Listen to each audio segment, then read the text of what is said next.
Hola, Mireya. Mireya, ¿cómo estás? Ay, hola, qué bueno que llegaron. Estuve revisando algunos de los temas que hemos publicado en el periódico y hay uno que llamó mi atención profundamente. Oye, Alfredo y yo también estuvimos revisando cosas, ¿verdad?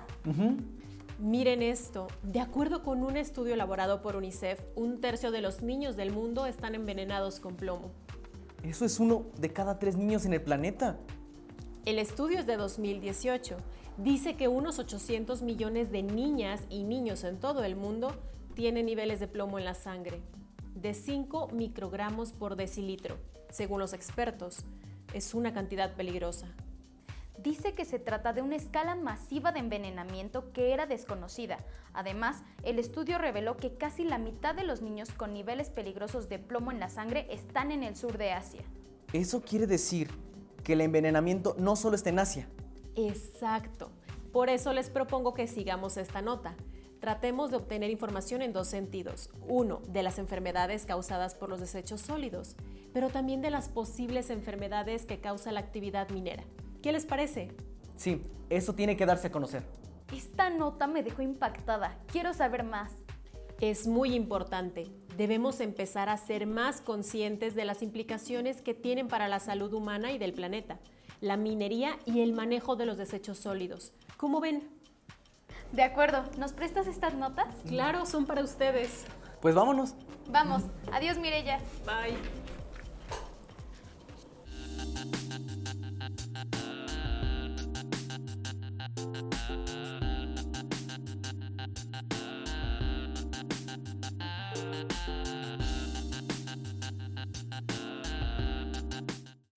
Mira, aquí dice que el plomo es una potente neurotoxina que causa daños irreparables al cerebro de los niños, pero es particularmente destructivo para los bebés y los niños menores de 5 años, pues los daña antes de su desarrollo, les causa un deterioro neurológico, cognitivo y físico de por vida.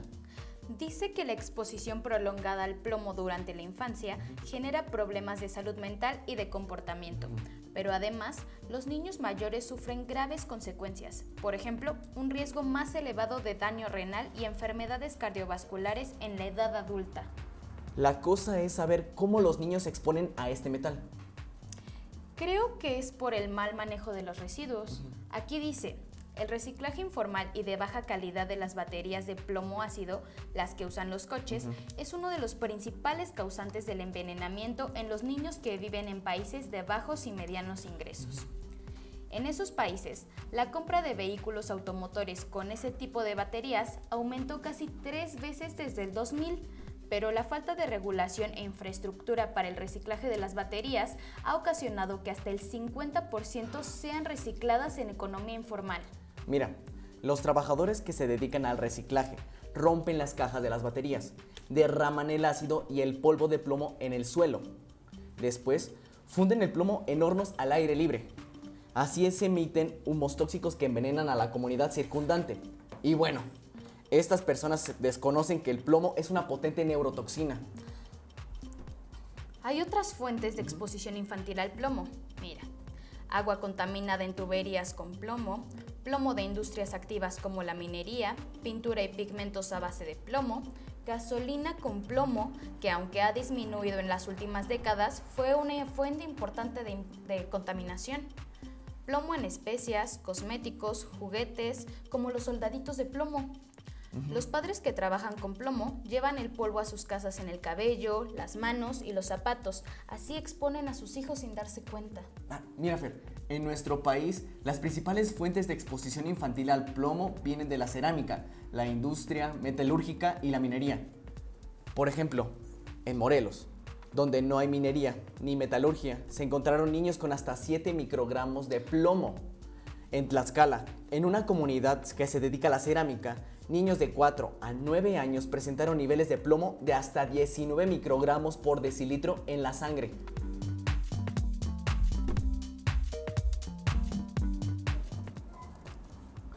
Hola Mireya.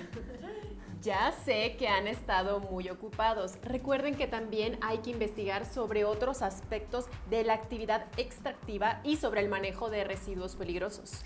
Mireya, esto que estamos investigando es súper importante. Este reportaje será nuestra aportación para hacer conciencia sobre la importancia del manejo de residuos que pueden afectar la salud humana, de otras especies y de nuestro planeta entero. Vamos a seguir. Aún falta mucho por saber.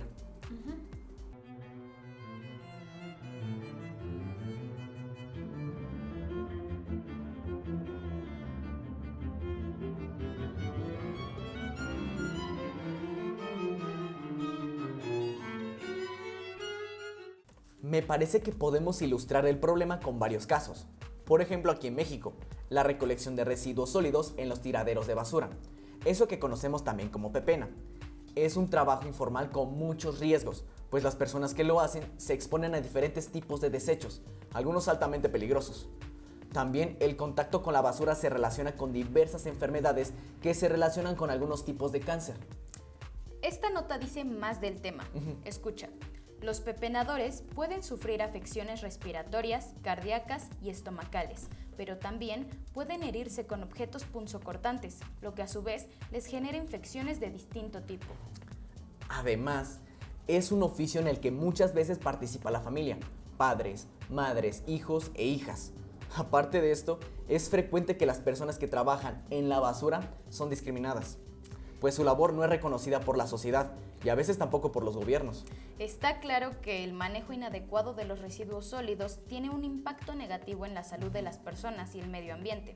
Esto pasa porque los residuos son llevados a vertederos a cielo abierto, lo que daña la salud de la población que vive en los alrededores, en especial con enfermedades como hepatitis, cisticercosis, sarna, micosis, salmonelosis y otras.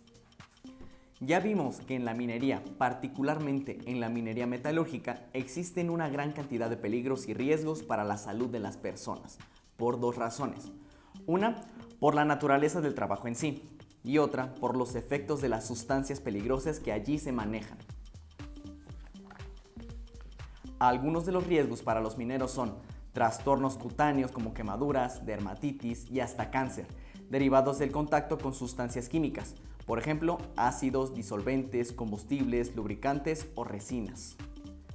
También, debido al contacto con sustancias químicas en suspensión, pueden tener daños en el aparato respiratorio, por ejemplo, la silicosis, una enfermedad pulmonar incurable, derivada de la exposición a la sílice cristalina, el cáncer de pulmón y el cáncer de los senos nasales, debido a la exposición al disulfuro de triníquel y a los vapores ácidos. Me tiene muy impresionada toda esta información. No me imaginé nunca tantos daños a la salud que puede causar la basura que nosotros generamos. Sí, es cierto. Con toda esta información ya podemos hablar con Mireya para ver qué nos dice. Esta edición del periódico es muy importante. Mandemos la información y esperamos su opinión. Mientras, vayamos a relajarnos un poco, ¿va? Va.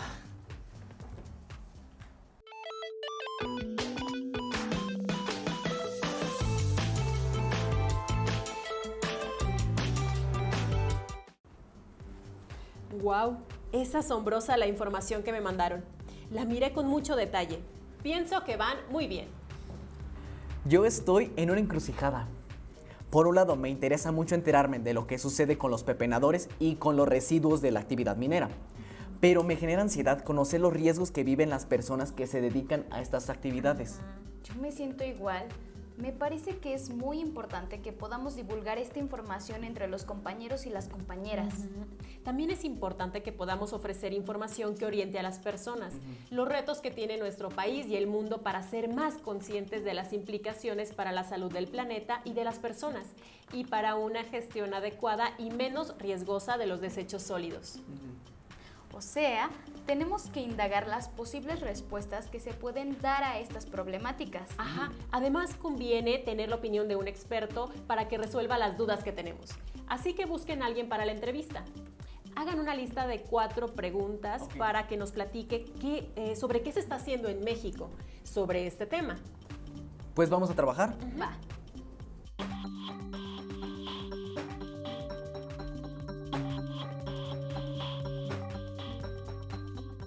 Doctora María Eugenia, bienvenida y muchas gracias por venir a charlar con nosotros. En nuestro país, ¿se cumplen con todas las normas ambientales respecto del manejo de los residuos sólidos en la industria extractiva y en los vertederos? En realidad, el problema es que no se cumplen por las deficiencias municipales y por la población en sí misma, pero normas sí tenemos en cuanto al manejo de residuos en México.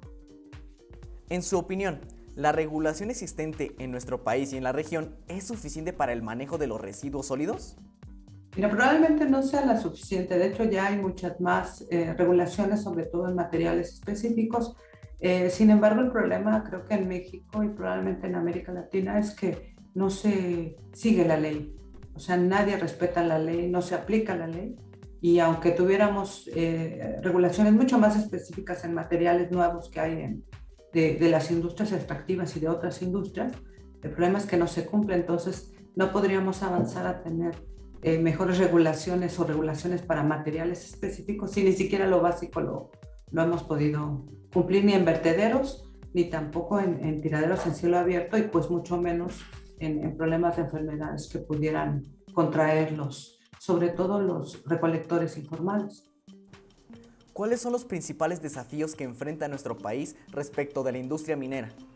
Pues mira, yo creo que un poco la falta de coordinación que existe y también que existe entre el gobierno, sobre todo los gobiernos locales que son los encargados en la recolección de residuos, no tienen la capacidad, el ciudadano que también tiene sus limitantes en que no coopera, o sea, nunca ha entendido el ciudadano que cuando tú compras un producto, sea el material que esté hecho, todo lo compras. No compras solo lo que te sirve, sino también las envolturas, etc. Y eso hay que ponerlo en un lugar y no tirarlo en la vía pública. Un poco ese es el problema. Y con la industria extractiva, pues creo que falta más sinergias para que cooperen y lograran esta idea de un manejo mucho más integral de los residuos en México. Desde su ámbito de conocimiento y de actuación, ¿se ofrecen recomendaciones para reducir la incidencia de enfermedades en las personas que manejan residuos peligrosos? Pues pocos. En realidad creo que también a la parte del gobierno le ha faltado hacer esto. Esto se hace en algunos países de América Latina en cuestiones de inclusión social de los recolectores informales. Y esta parte llevaría a darles una especie de capacitación que les permita un manejo mucho más adecuado y que minimice el riesgo de su salud. Sobre todo en esta situación de pandemia, hay materiales que están llegando a los vertederos públicos y que ponen en riesgo a la población, o residuos que son hospitalarios, o residuos peligrosos que son todos aquellos que vienen de televisiones, de aparatos electrónicos que tienen metales, sustancias altamente contaminantes, o incluso el quemar cables les provoca enfermedades en vía respiratoria. Entonces sí habría que atenderlo y tener una política, aunque no entra, digamos, por el concepto de ser informal, sí por una cuestión de salud.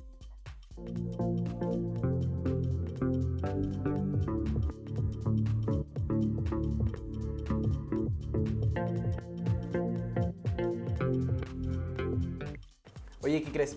Ayer convencí a Jimena para que nos acompañe al café. ¿Pero va a venir sola o con Joaco? Pues yo le dije que lo invitara, así ya somos 4. Pues ojalá sí vengan los dos. Y yo creo que nos la pasamos muy bien.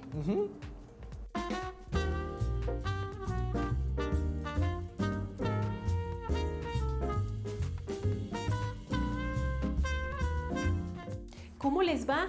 Oigan, qué bien quedó la entrevista. Hay que complementarla con algunos datos. Estuve revisando y pienso que debemos profundizar en asuntos como, por ejemplo, los residuos tecnológicos. Y me refiero a las computadoras y sus elementos. Es decir, ¿qué se está haciendo con esos residuos? No lo había pensado. Como todo el tiempo estuvimos con la idea de los residuos de la minería o de los residuos que llegan a los vertederos en forma de plásticos, material orgánico, maderas, cartones, pero no de electrónica. Sí, es cierto. Como que nos hemos enfocado más en la toxicidad del plomo o del carbono, pero no habíamos pensado en qué tan nocivos son los residuos electrónicos. Bueno, pues ahí lo tienen. Investiguen más sobre este asunto para armar un muy buen reportaje. ¿Cómo ves si nos vemos en mi casa para trabajar? Perfecto. Te veo ahí como a las 4:30, ¿vale? Vale. Muy bien, cuando tengan algo más me avisan para revisar los avances, ¿va? Cuídense mucho. Bye. Bye.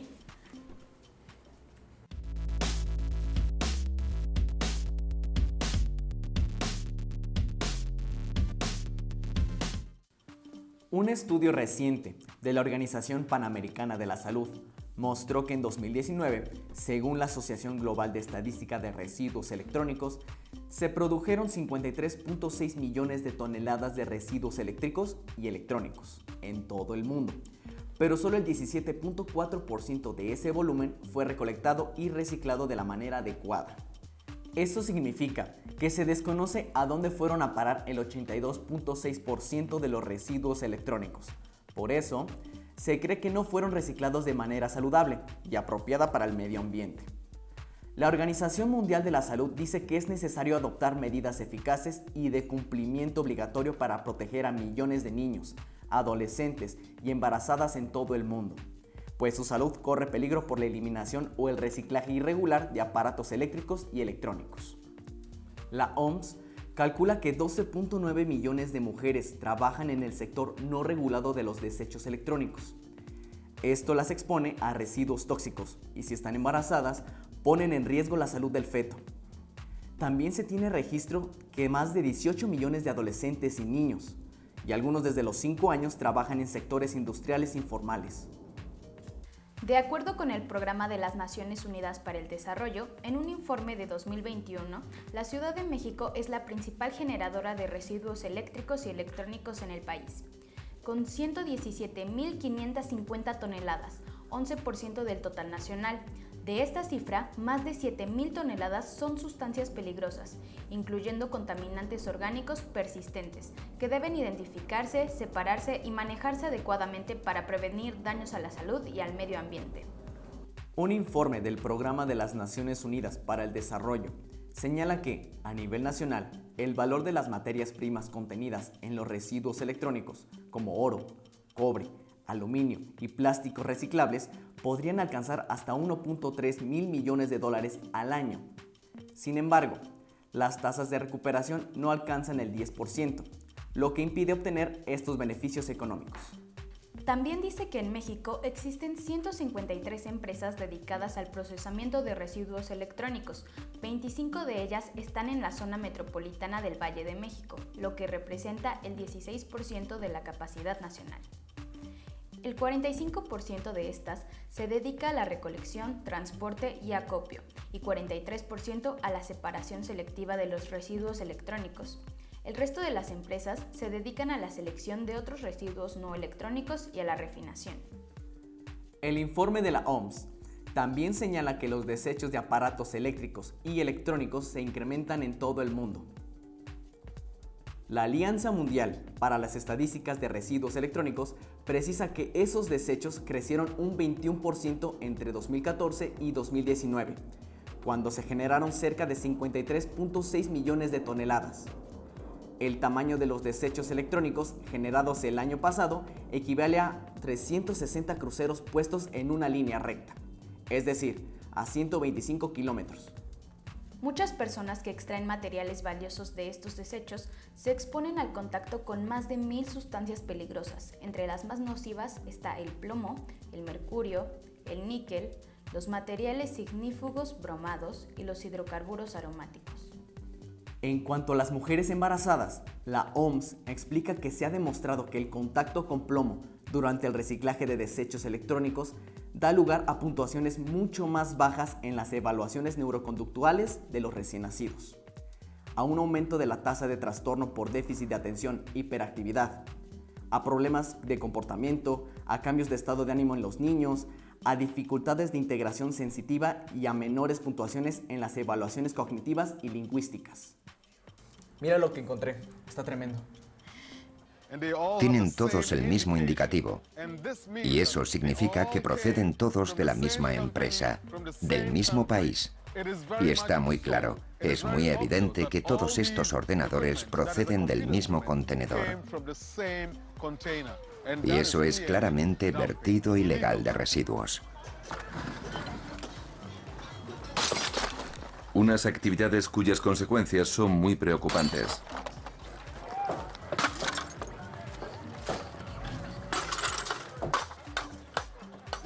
Fijaos en este niño, por ejemplo. Me lo encuentro siempre que paso por aquí. Es muy pequeño. Como hay residuos electrónicos por todas partes, viene aquí todos los días a romper ordenadores y televisores para extraerles el metal y venderlo. La cruda realidad es que este niño, a una edad tan temprana, está expuesto a las sustancias químicas tóxicas de los residuos electrónicos y de los televisores.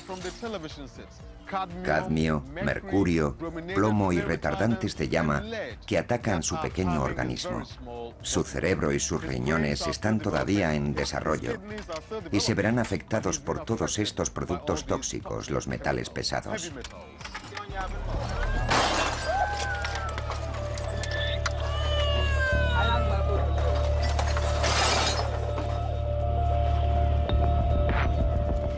¿Y ya lo vio Mireya? No, aún no. Es muy dramático lo que pasa con los desechos sólidos, tanto en la industria minera como de otras industrias que no solo contaminan, sino que también ponen en riesgo la salud. Ahora que venga Mireya se lo mostramos.